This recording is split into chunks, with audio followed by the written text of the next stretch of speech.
guy that killed himself in the 80s, Russian roulette, Eric. She's just Googling. We could have done that. Shut up. Guy that killed himself, Russian roulette, Eric. My phone isn't doing it. God damn it. Everybody else has Siri. I've got Elsa.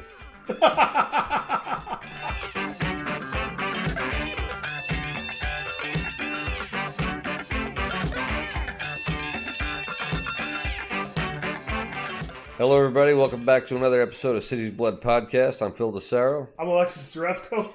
There's so many cameras, I don't know where to look. Yeah, we're going back to the old setup just for this episode. See if it makes a difference. If everybody likes this, rather than just Steve here from the Going in Raw podcast loves this setup. Yeah, awesome. Thanks, Steve. Appreciate it. So, anyways.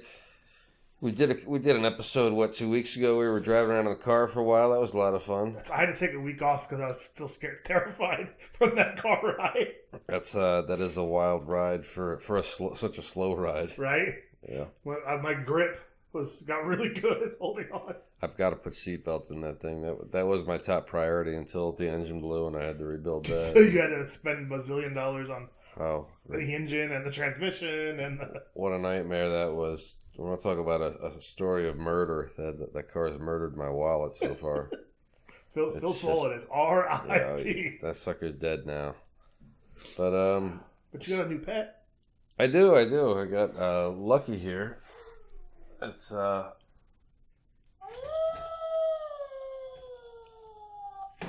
everybody else is gonna be like, that's cheesy. This is Halloween shit. You're right, it is cheesy Halloween shit. But I got it on sale at CVS. Oh, see, there's one thing Phil likes is the word sale. Hey, I walk in there and I'm looking at it, and this girl's like, please buy that. Please get that out of here, because it was going off the whole time. So this poor girl that was working there she was suffering. Oh, we made one of the other ones howl. Yeah. Wait, hold on. Like you needed another dog, right? Yeah. Well, this one doesn't piss on the floor. So. Doesn't piss, doesn't shit, doesn't eat, doesn't drink. But so the girl's like, I can show you how to save $10 on that. I'm like, yeah, okay, you got a deal. This case of murder is kind of interesting, and it's hot off the wire here. A woman in Punta Gorda, Florida. That rhymes. She was shot in front of an entire crowd of people by a police officer. Like an entire crowd. Yeah, the footage is crazy. And anyways, this was Punta Gorda, Florida. Officer's name was Lee Cole. I think this was, is it Mary Knowlton? Yes. Mary Knowlton, yes. And it was in 2016 it actually happened, right? It was, yeah. But the verdict came out today. Yeah, so they had this citizens training exercise. Now, I imagine this was probably meant to put citizens in the shoes of police officers, right? That's what they said. Yeah. Because he was playing the criminal and she was playing the police officer. The police officer, yeah, the perp. And, I mean, in the past, 5-10 years, the police, their public image has taken a real beating because of the actions of a handful of police officers.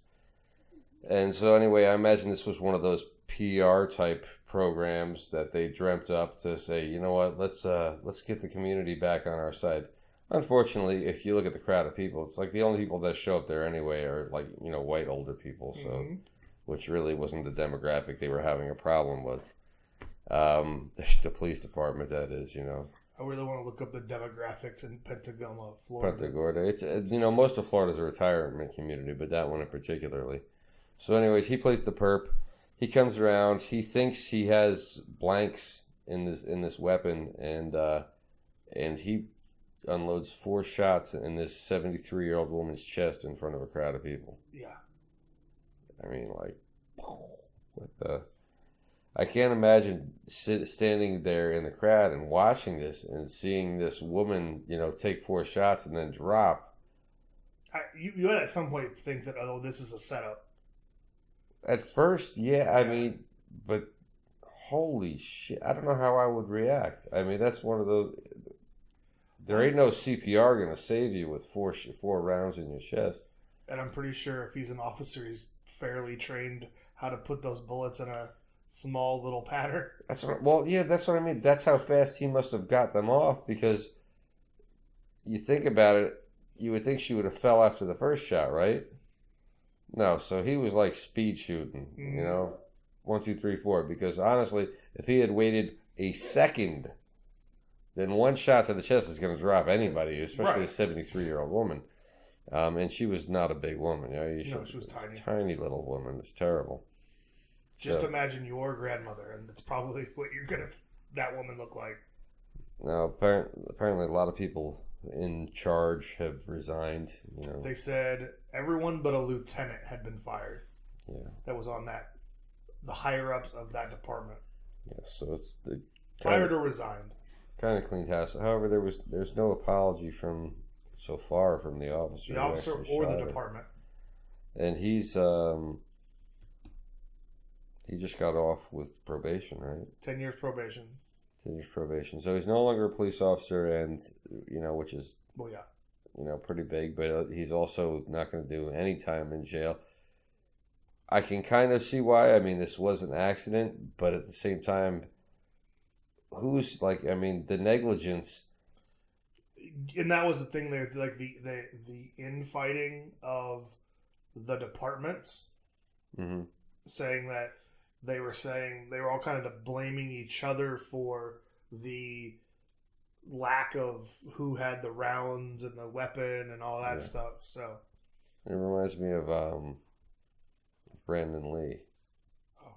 Oh, the Brandon. Yeah. It's for anybody who doesn't know that story. Brandon Lee was the son of Bruce Lee, legendary martial artist. Like they call him the father of mixed martial arts. Mm-hmm. And he was a hero to anybody from our generation. Anyways, Brandon was cool. I mean, he was a rising star. Yeah, we watched him growing up in a few cheap movies, kind of like his father did. Right. And then all of a sudden, here comes the big budget breakthrough, right? And it's called The Crow. And he dies on the set of The Crow. And, it was an eerie parallel to his father's death, which was shortly after the making of Enter the Dragon, which was, Bruce Lee's big breakthrough, movie into Hollywood. Everything else was pretty much low budget Hong Kong kind of film before that. So Brandon Lee dies much like his father.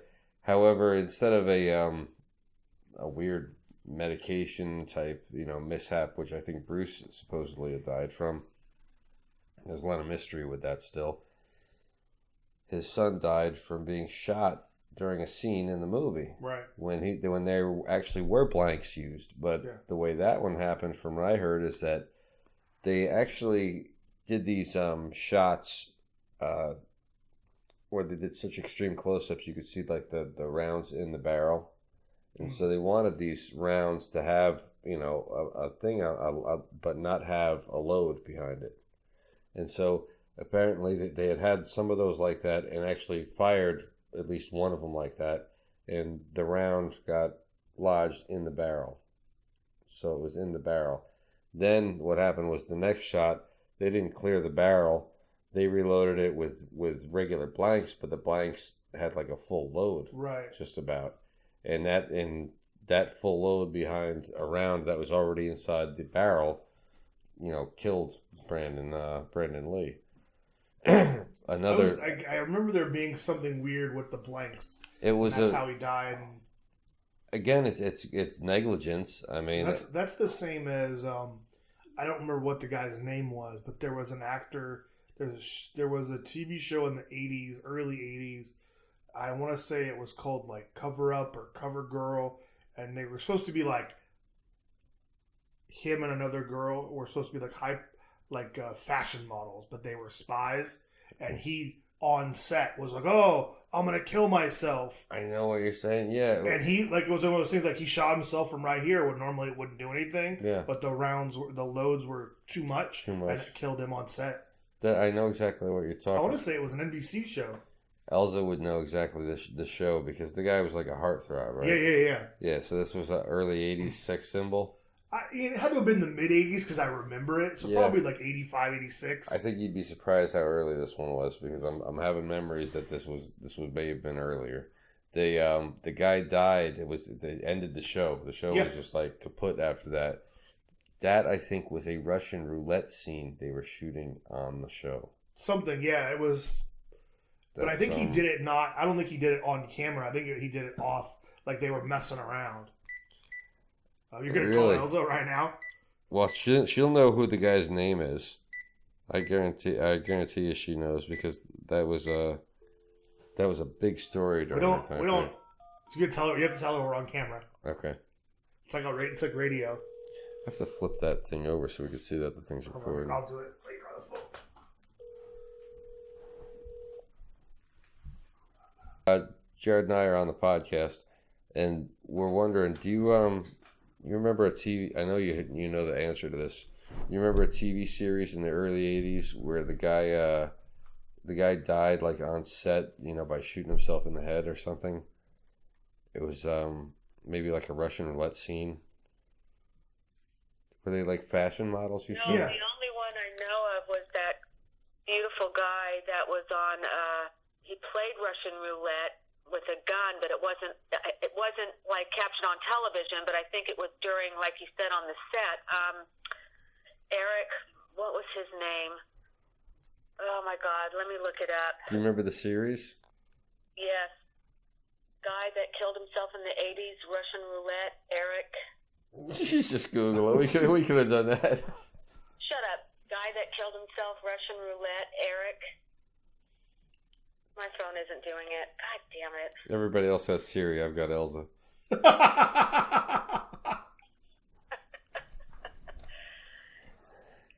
But I'm right. You're right. You're totally right. Seconds. You're totally right. So. What was his name? Oh, he was so handsome. He played on Voyagers or something. Oh, that was the kid on Voyagers with the little curly haired kid. Yes, Russian roulette, Eric. I'm showing my age. That's another show from the early '80s. Jon-Erik Hexum. Voyagers. Okay, yeah, that but wasn't the show. What was the show that he died on, though? Or was it? Well, he didn't die. It wasn't on air. He was. Well, obviously they're not going to air the footage. I mean. Okay, his death. One of the scenes filmed that day called for Hexum's character to load bullets into a .44 Magnum handgun, so he was provided with a functional gun and blanks. When the scene did not play as the director wanted it, in the master shot, there was a delay in filming. Hexum became restless, impatient during the delay, and began playing around to lighten the mood. He unloaded all but one blank round, spun it, and simulating Russian roulette with what he thought was a harmless weapon, he put the revolver to his right temple and pulled the trigger. He was unaware that his actions were dangerous. Blanks used paper or plastic wadding. Yeah, and he killed himself. Oh, my God. The show was called Cover Up. Show was called Cover Up. In 1984, so yeah, I was seven. It was called Voyagers. Oh. No. Yeah, but the show they... Voyagers, not Cover Up. Really? Yeah, no, the show... No, he's right. Yeah. He's right. See. Yep, it was Cover Up. Well, thanks, Jared.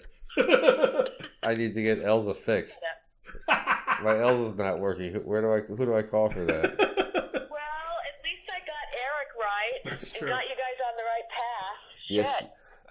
Yes, you did. Thank you for the If clue. you typed in Google Russian roulette actor 80s, it would have popped up. Okay, Carmen Sandiego. Shut up. All right, get back to work. All right, talk to you later. All right, bye. All right, so just because since we're on the topic real quick, Vic Morrow died on the set of The Twilight Zone. Yeah. Along with two child actors. The helicopter. That was a helicopter scene. Yep. I actually, I attended a conference, a lecture basically for this very well-known stunt coordinator and choreographer. I can't think of his name though. He was the second unit director on T2, Terminator 2. So all the really hardcore action shots with the cars and the exploding trucks and all that kind of crazy shit, helicopters. He shot all that stuff. So and he also did all the stunts for there's a movie in the 80s with James Woods and Jeff Goldblum. No, who's the dude? Oh, Jeff Bridges. Yeah, Jeff Bridges and the other guy that I just mentioned. Anyways, they have this epic, against all odds, they have this epic car chase scene with a Ferrari and a Porsche, and that whole scene was directed by and shot by him. Same guy, but he gave like the whole skinny on how that happened, and that was entirely the director's fault for that. Really? The director really pushed the stunt coordinator to try to do things that shouldn't have been done when the whole thing went down, and so as a result, I don't think they ever worked again. But so yeah, unfortunately, whenever you're playing around, whether it's acting or simulating, or some type of crime, and you're using the public as actors, I guess in future policy, everybody's going to be using fake guns for any type of simulations where they actually point. See, you know what the problem with doing what they did there? Yeah. For me anyway, and this is going to sound, I guess, naive and stupid, but it would have saved this woman's life. Yeah.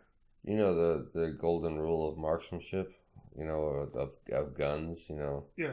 Don't ever point at it unless you're going to kill somebody. Yeah. Yeah. That's it. That's like the key rule. I mean, there's a lot of them, but that is the one that's universal. My grandfather taught it to me, and it was reaffirmed in the Marine Corps.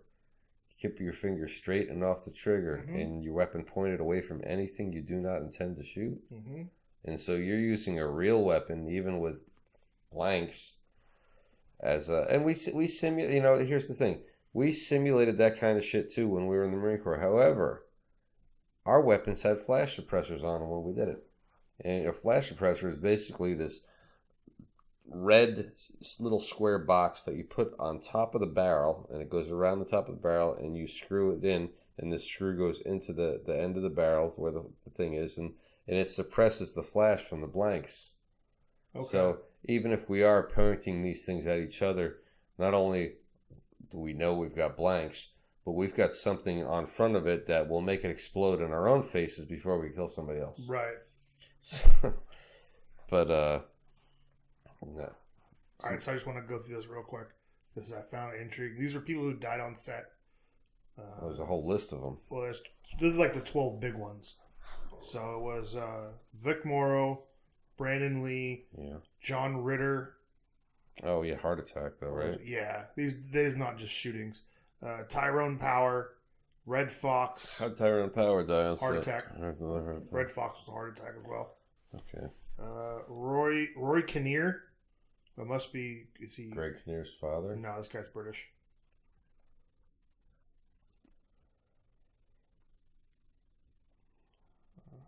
I think he died. And I think he died long before. Well, no, I guess 1988. I imagine there can't. He was a British actor. I imagine there can't be many.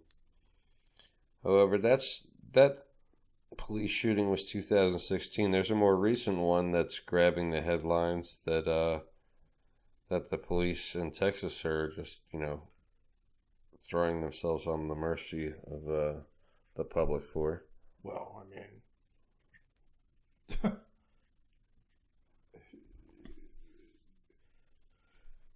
That whole scenario with that officer shooting the wrong person in his own apartment, thinking that she was in her apartment, is still a baffling mystery to me. It's a ridiculous thing because I mean, they showed the one neighbor who called about this. Started off as a concerned neighbor calling because the woman had looked like her windows were wide open, or at least the shades were, and her front door was open. But it was because it was hot. It's Texas, like California here. It's at late at night sometimes. It'll still be warm, and if you've got a security door or whatever, right, you leave it open and pour some air in. Now, she was an aunt, babysitting her nephew. And she sounded like she was kind of hip because she was up playing video games late with him, which, Yeah. you know, I mean, you shouldn't be doing, but at the same time, you know, it's you're babysitting a little kid. It's fine. My aunts, I told you, my aunts woke me up and would watch old Dracula movies and stuff. Right. So it's, anyways, they weren't doing anything wrong, is my point. But this neighbor is concerned, and rather than calling over, maybe he didn't know their number or something like that, he called the police. And I've done that too. I have a neighbor to the right of me that left their door open. This about 2 years ago. Yeah, I remember that. And so, yeah, they left their door open for a couple of hours. It was weird. And so I ended up calling the police because it started to get dark. Yeah. And I didn't want to, you know, go. I went over there and kind of like, you know, yelled in, made sure nobody was in there, but I didn't want to go in their home. And so I called the cops, and the cops came and, you know, walked in their home, and nobody was there, and they shut the door. Atatiana Yeah. Jefferson. Atatiana. So, Say the officer's name. anyways, sorry about that. So she's in her own home. She's watching her nephew.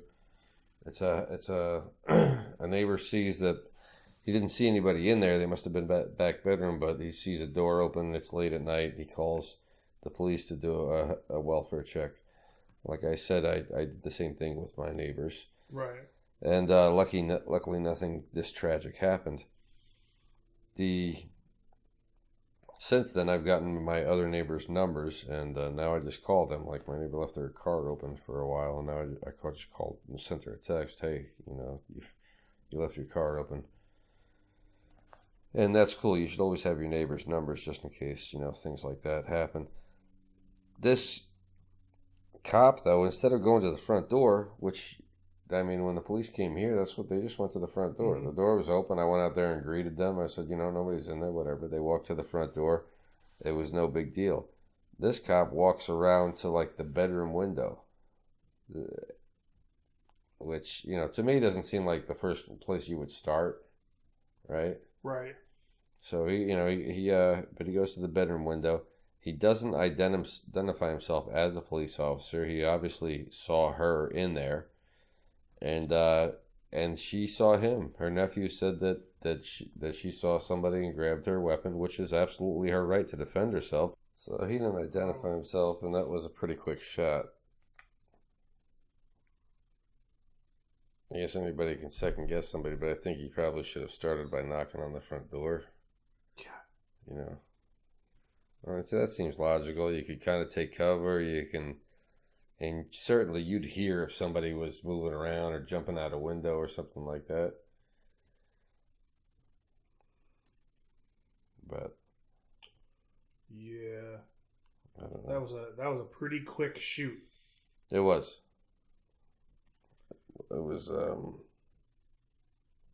Just you got to announce yourself. You're crawling around somebody's backyard.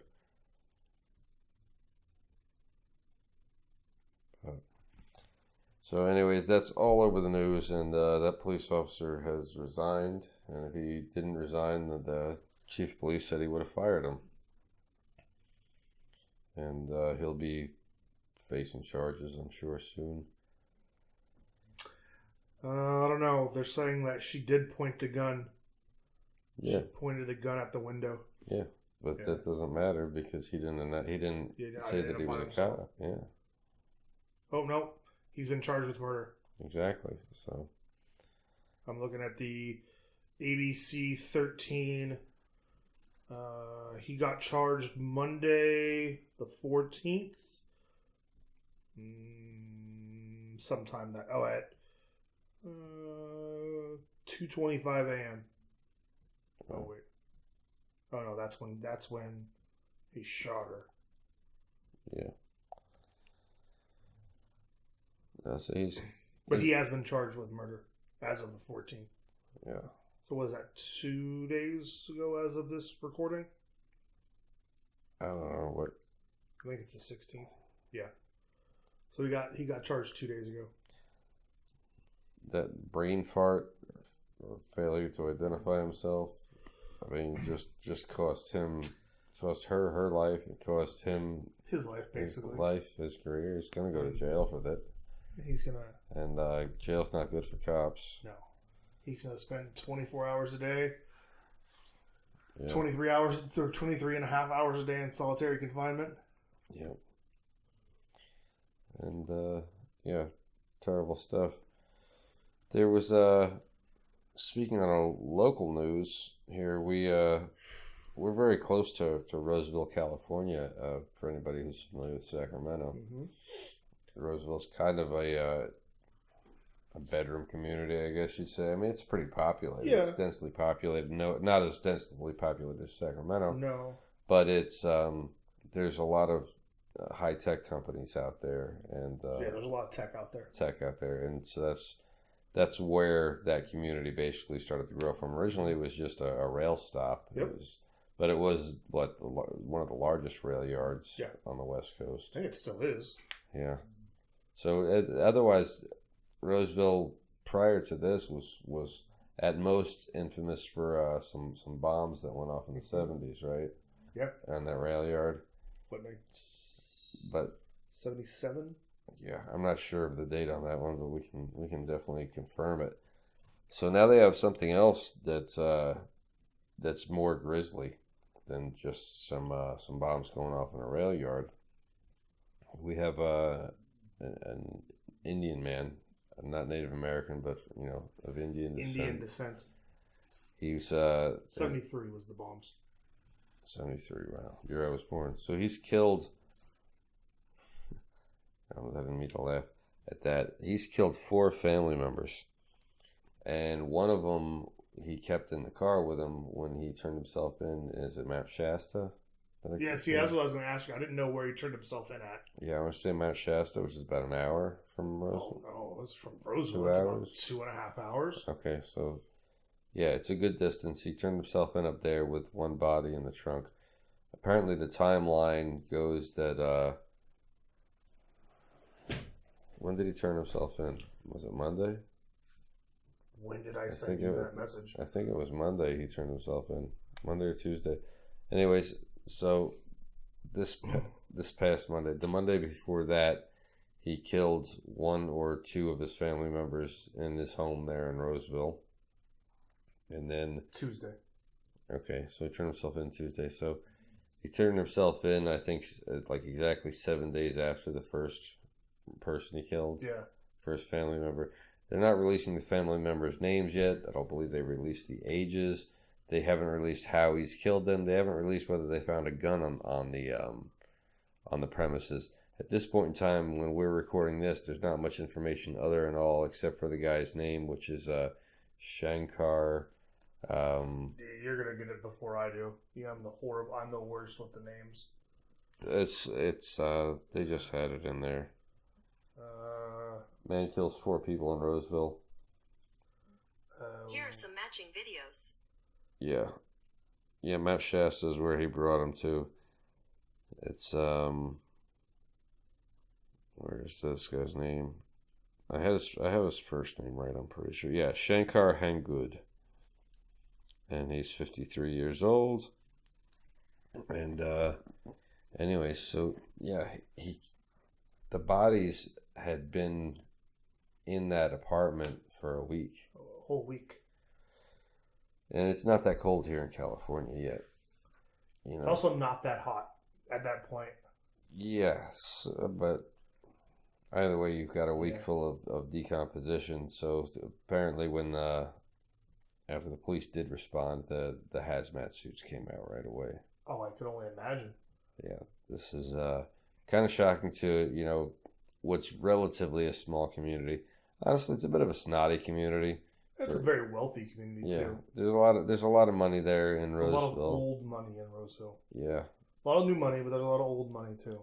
Yeah, and so it is what it is. To me, there's not enough trees in Roseville, so I just don't like the layout. And the prices of even way back in the day, like in the late '90s, expensive. When it was the rent there was more than Sacramento, and so. Oh, my brother lives in Rockland. He lives even in snootier country. Yeah. That's anyways. Yeah. Yeah, so that's unfortunate that that but this is another, family, murder. It's the guy's obviously not a serial killer. I guess you might consider this a spree, but it's not like he went out and killed a bunch of strangers. This is family homicide. And there's still no reason why he did it. He wanted to represent himself as literally, like I said, we're within just a couple of days of him turning himself in here, maybe one day of him turning himself in. And at this point in time... Well, yeah, we're not even 36 hours. The only thing I know is the timeline of the deaths, basically. And like I said, the murders happened on 2 different days. And then they basically sat in that apartment for like a week before he drove to Mount Shasta to turn himself in with one of the victims in his car. Why did he go to Mount Shasta? Did he think he was going to get like easier treatment up there? Probably, or at least he'd have a nice scenic ride back to Roseville. I can't imagine turning yourself in Roseville. To me, wouldn't seem like that bad of a thing. Certainly better than Sacramento. Yeah, but you got to go to Placer County. Yeah. You got to go up to like Auburn. I would think that's where the jail is. So that's better than being around Sacramento jails. I would think. I don't know. I'm just judging it by like if you go up there, there's really nothing up there. I mean, it's very small. Like it's a bedroom community. Yeah. It's not. Whereas Sacramento. I think anything is better being in downtown Sacramento prison. Yeah. Any other prison or jail or whatever the hell it is. You've seen they have a TV show on Netflix. The Lockup series has visited Sacramento, and it's pretty crazy down here. I would think Roseville would be a little bit smaller of a place. Eventually he's gonna end up in court, and that'll take him down here, right? I would think, or can he be tried? He would get transferred to Placer County. Yeah, the Placer County Jail. So there's a little bit of local homicide. You sent me a story earlier today about, and this is more breaking news, is about somebody in Citrus Heights who was accused of as a pedophile, child molestation charges, a lot of child molestation charges. See, I sent you a couple things today. Now I gotta go to back. What is this? The one the guy in, I think he was in Roseville too, wasn't he? No, this was Citrus Heights. This was Citrus Heights. Oh yeah, this is yeah. So this guy, his name's Jason Earl Hook of Citrus Heights. Where does it say? Somewhere in here. That he's facing 25 counts of child molestation, and there could be more victims. The police, the Citrus Heights Police Department, which is also the Sacramento County Sheriff's Department, are seeking the public's help in investigating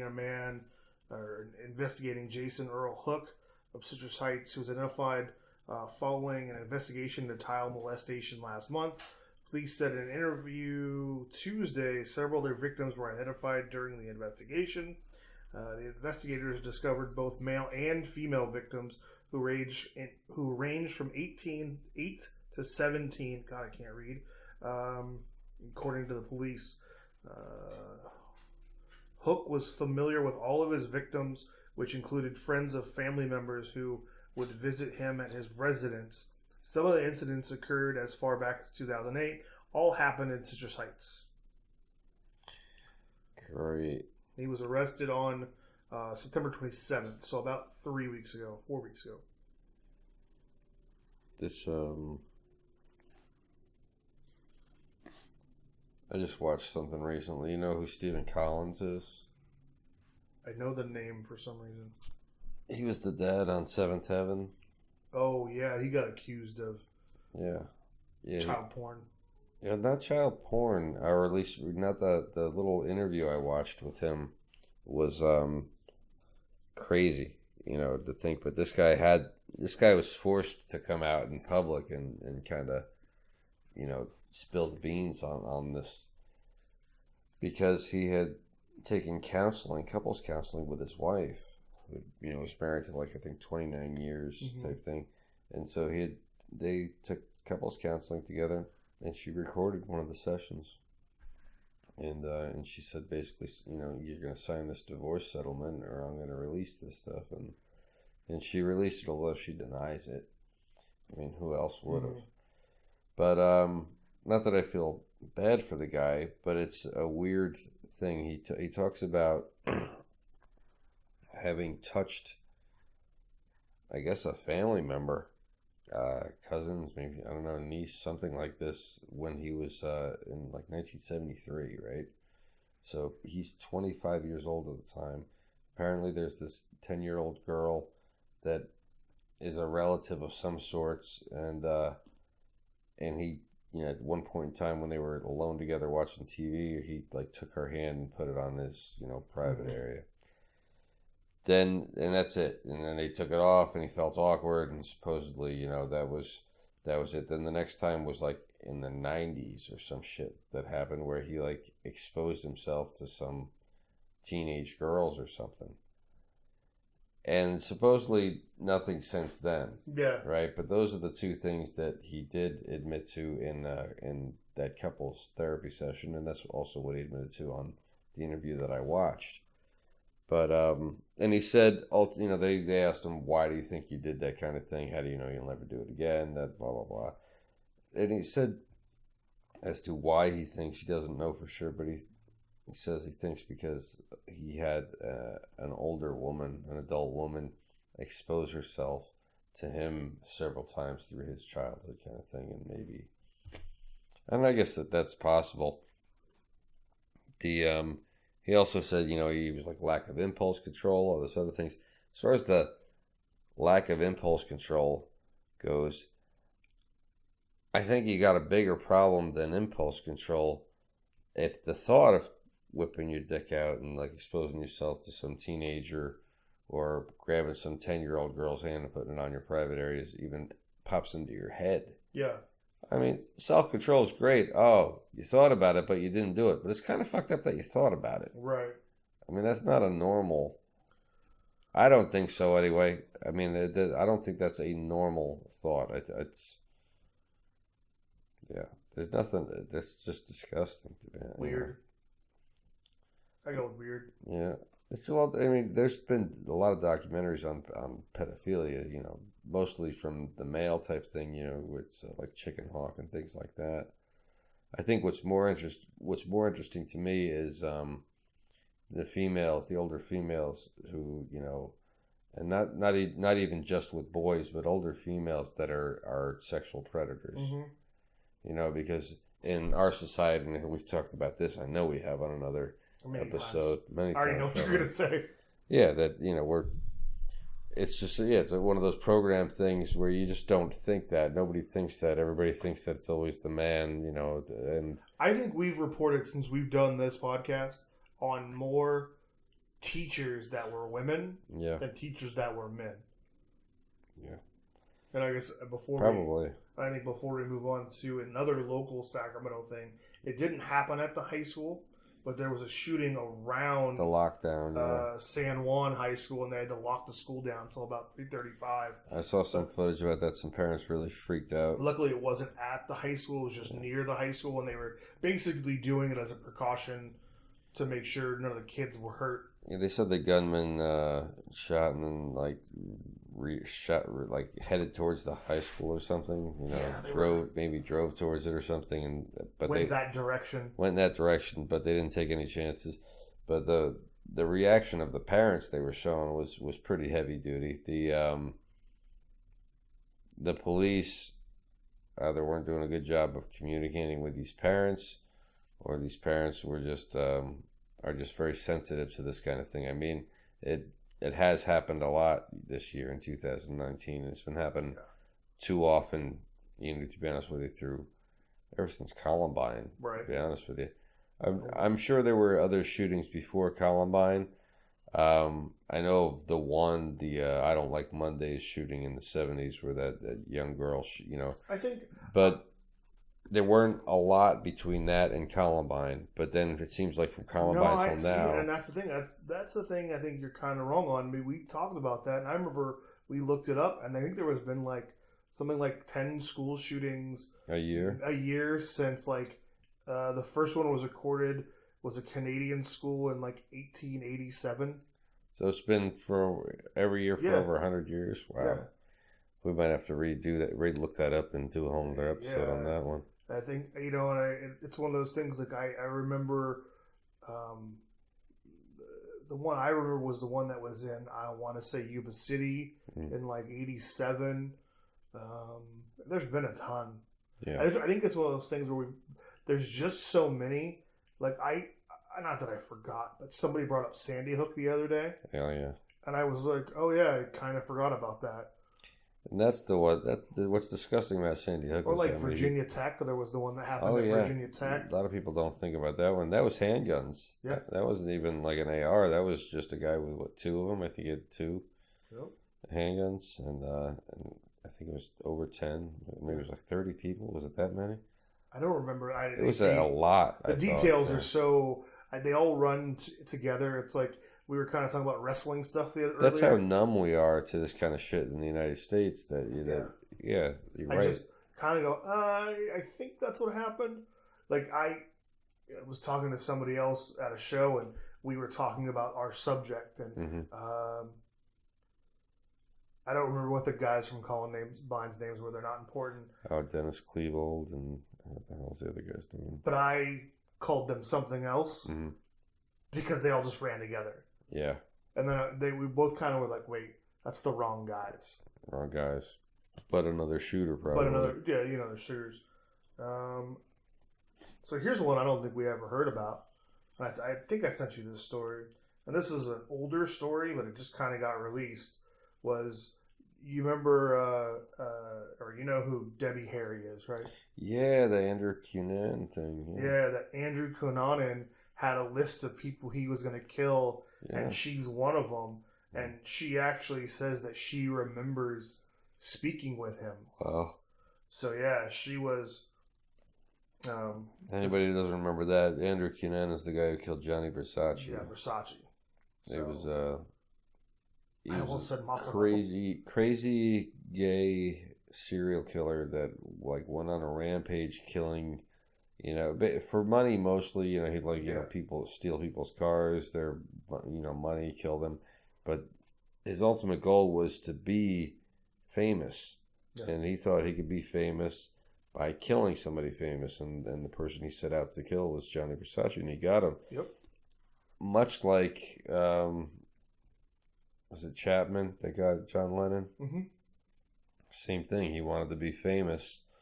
And he couldn't bear dying a nobody, so he couldn't be famous. He was going to be infamous. Yeah. He's definitely infamous. Both of them. Yeah. They're not the only two that literally have killed for fame or infamy. Well, there's been tons of people that did that. Yeah, it's a crazy motive to me because it's like, yeah, you're famous, I guess, infamous, but you're living in a cage. Yeah. And for me, if you survive. Yeah. Well. Yeah, just crazy shit. So I sent you something else too that I thought was pretty shocking, and that's remember last episode, and these might be out of order for people watching them, but we talked about if you wanted to get away with murder in the United States, you should move to an Indian reservation, in Montana, preferably, marry a native woman and then murder her, and then the cops there can't even arrest you, right? So, I mean... Or go to France. Yeah, I'm not... or, go to France and kill somebody. And there's a lot of places... I'm not trying to be funny with this, but there are some disgusting things that, you can actually get away with murder in this world. Well, in Japan, if you're a teenager... You can get away with murder. You only do a year, maybe 14 months in jail for it. Yeah. And you can kill your classmates. You can kill old people. It's kind of ridiculous how the their jail system's treated almost like a reform school for youth. It's absolutely absurd that, and I mean, there are a lot of people that are like, well, jail shouldn't be about punishment. Jail should be about reform. I disagree. I believe jail is punishment, and not that it should be like, oh, you're sleeping on concrete floors or bed of nails, or we're gonna chain you to the walls and shackles kind of shit. But some people wouldn't complain if that happened, right? I'm not gonna say that, but just having your freedom taken away really sucks. Okay, that is the punishment. I'm the first one to be like, okay, that's all. That you shouldn't be raped, you shouldn't be beaten up. You should just be able to do your time if that's your time. However, a year is not enough for murder. 14 months is not enough for murder. Right. The idea of doing time means that you just took somebody's life. To me, that's a minimum 20-year sentence. And to me, that's not even enough, because really, who's to say that, especially if you killed your classmate and you're a teenager, your friend was going to live a lot more than the next 20 years. Right. So,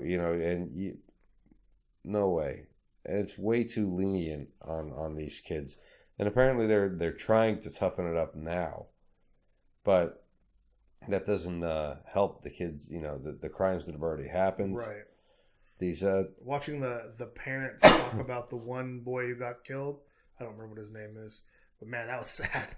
Like, a terrible story. The pain in the father's face when he said, "I think about my son every day, and I miss him every minute."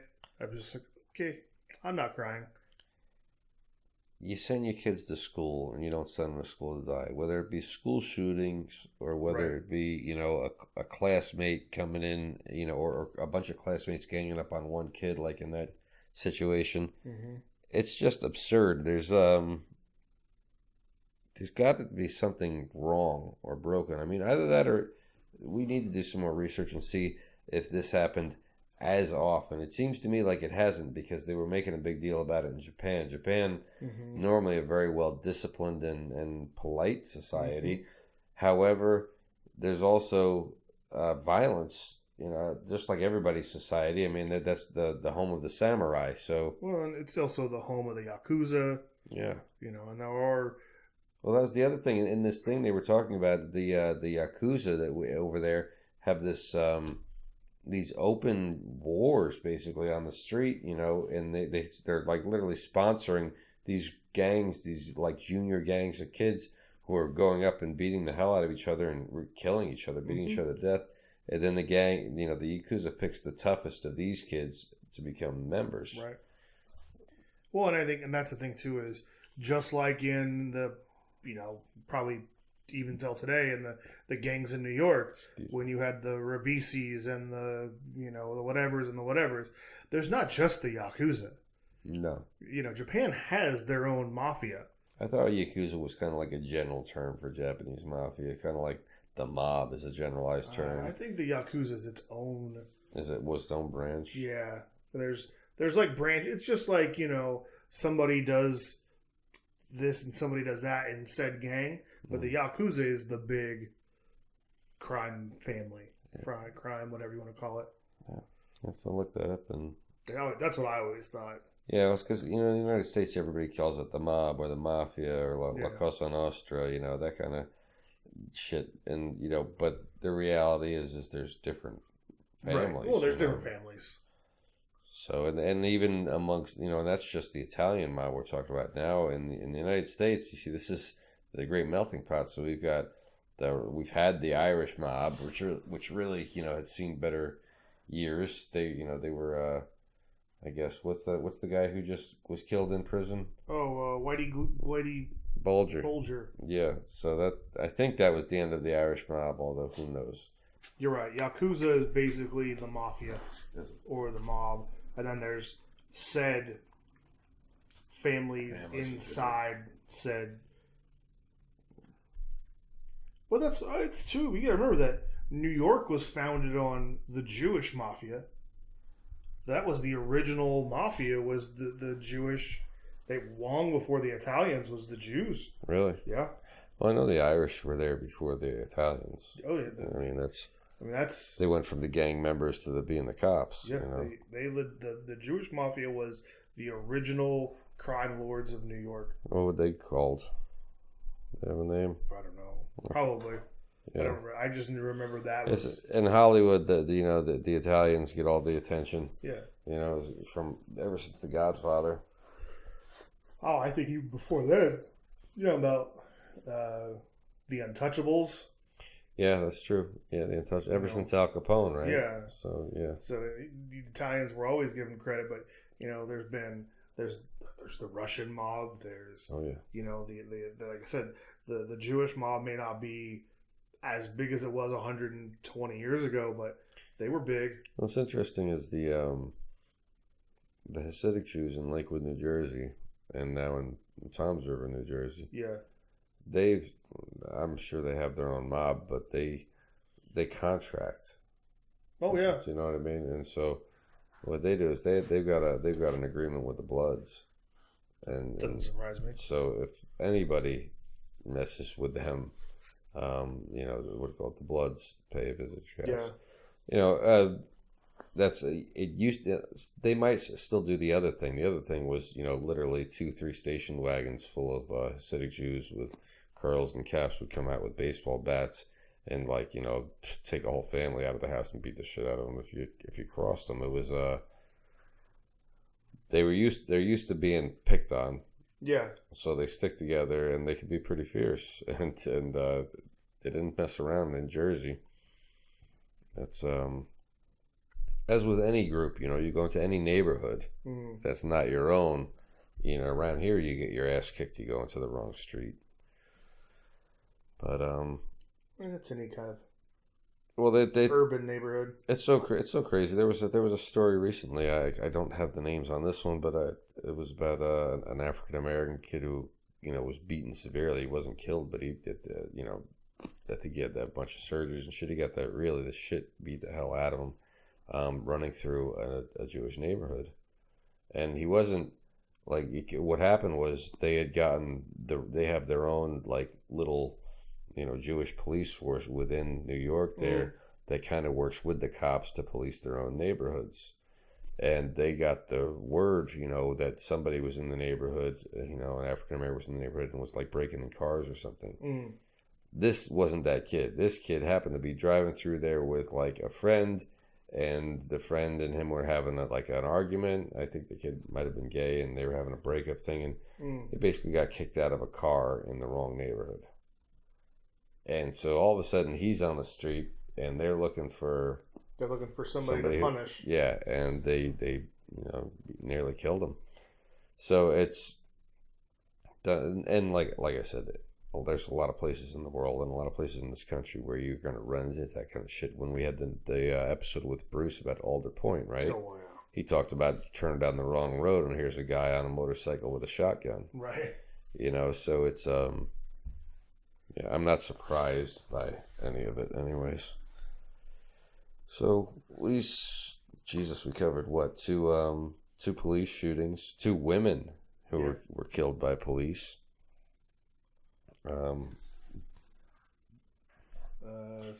Almost school shooting. Yeah, an almost school shooting. 4-person murder.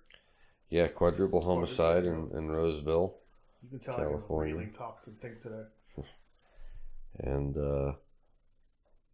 talked a little bit about Hollywood. Talked a little bit about the Japanese teenage murder phenomena. What is this?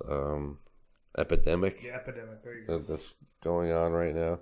And like Great Britain has some problems with stabbings right now. There's no guns in that country, so they have an epidemic of stabbings. Everybody's carrying a knife and stabbing each other. There's no guns in England. Supposedly, yeah. We know that's a lie. Yeah. Because they have a mob problem. Yeah. The real heavy hitters are always going to find a way to carry. That's about it. I'm Phil DeSaro. I'm Alexis Starevko. And thanks for watching Cities of Blood podcast.